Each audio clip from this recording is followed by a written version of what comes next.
যে দুনিয়ার থেকে যখন বিদায় নিতেছিলেন, হায় হায়, মালাকুল মউত যখন অনুমতি চাইতেছিলেন বুকে হাত রাখবো কি রাখবো না, তো বলছে অনুমতি দিব। আইনা আখি জিবরিল, আমার ভাই জিবরিল কোথায়?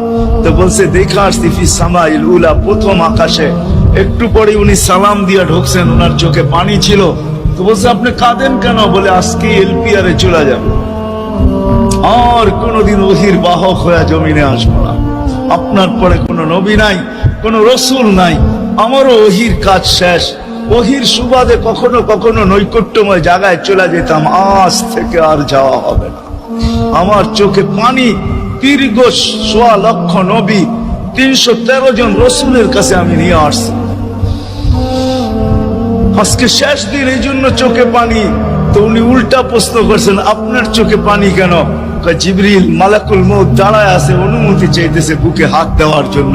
এখনো এক প্রশ্ন বাকি। বলছে সেটা কি? বলে ফামান লিবাদি লি উম্মতি। অথচ ৯ ঘরে চুলা জ্বালানোর মতো তেল ছিল। খাওয়া তো দূরের কথা, বাতি জ্বালানোর তেল ছিল না। আম্মা জান আয়েশা রাদিয়াল্লাহু তাআলা আনহা বলেন, যদি তেল থাকতো তো খিদার তাড়না এতটুক ছিল, আগে তেল পান করে নিতাম। হাদিস উঠায় দেখেন, লেখা আছে ৯ ঘর ছিল, ৯ ঘর। হাসান হোসাইন ক্ষুধার্ত ছিল, আলী ফাতেমা ক্ষুধার্ত। কারো জন্য কোনো চিন্তা নাই যে আমার পরে আমার ৯ ফ্যামিলির কি হবে, হাসানের কি হবে, হোসাইনের কি হবে, আলীর কি হবে, ফাতেমার কি হবে। যেই সময় চাইতেছেন ওই সময় বলতেছে জিবরিল, আমার পরে উম্মতকে কে দেখা রাখবে? লানত আমাদের জিন্দেগির, লানত আমাদের জিন্দেগির উপরে। এমন জিন্দেগির থেকে জমিন ফাইটা মরা যাওয়া উচিত।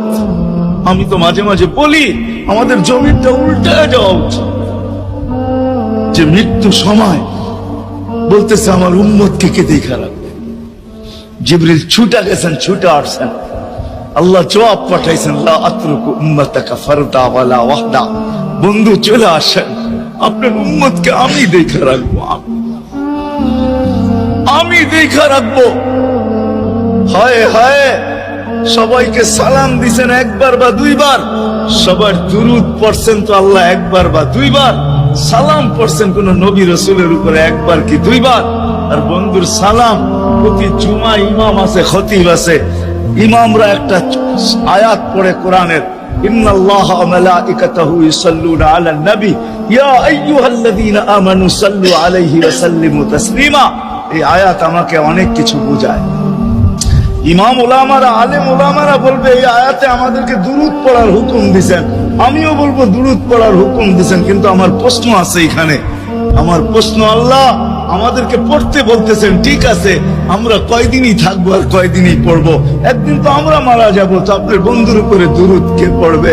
আল্লাহ বলে, বেওকুফ, দেখোস না ফেরেশতাদের নাম নিছি, ফেরেশতারা পড়বে। আমি যদি আল্লাহকে উল্টা প্রশ্ন করি, একদিন তো ফেরেশতাও থাকবে না, মালাকুল মউত মারা যাবে। আপনি আরশের নিচে লিখেই রাখছেন, ইন্নী কাতাবতুল মাউত আলা মান তাহতা আরশি আল্লাযী হাইলা ইয়ামুত ফাহুয়া ফাওকা আরশি। আমার আরশের উপরে যে সে চিরঞ্জীব, যে নিচে আছে তাকে মৃত্যুর স্বাদ পান করতে হবে। একদিন তো ফেরেশতা মরে যাবে, আমাদের নবীজির উপরে দুরূদ কে পড়বে? আল্লাহ বলে, গন্ড মূর্খ, তুই দেখোস না প্রথম আমার নামটা আল্লাহ লেখা আছে, ইন্নাল্লাহা, আমি আল্লাহ পড়তে থাকবো, আমি আল্লাহ চিরঞ্জীব, আমার বন্ধুর দুরূদ কখনো বন্ধ হইতে দেই না আর দিব না।